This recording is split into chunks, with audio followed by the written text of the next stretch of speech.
Le gouvernement égyptien a lancé un ambitieux projet de relogement de ses citoyens vivant dans des taudis. Environ 351 bidonvilles du Caire sont jugés dangereux par les autorités égyptiennes.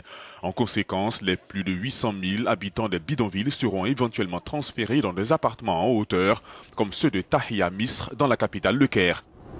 La décision fait suite aux effondrements fréquents de bâtiments et à un glissement de terrain en 2008 qui a tué quelques 130 habitants de taudis. Les nouveaux résidents viennent de Mansiye Nasser, un bidonville qui était très dangereux. Après le glissement de terrain, environ 1200 familles avaient leurs maisons démolies et ont déménagé au district du 6 octobre au Caire. Ces familles étaient notre priorité, il fallait les emmener ici en premier. Le reste des résidents viendra de ceux qui vivent actuellement à Mansiye Nasser. Mayar Mohamed est l'une des premières habitantes de Taudi à avoir déménagé dans les nouveaux bâtiments du gouvernement. Je jure devant Dieu que nous vivions une vie très difficile. Nos maris ne sont pas vraiment au courant. Mais je devais aller chercher de l'eau à un endroit très éloigné. J'étais très fatiguée.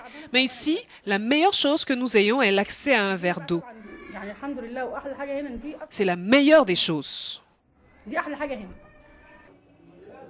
Retour dans les bidonvilles. Des travaux de rénovation sont effectués sur certains bâtiments dans lesquels les résidents de Tahia Misr attendent d'être relogés. Mais certains ne sont pas satisfaits.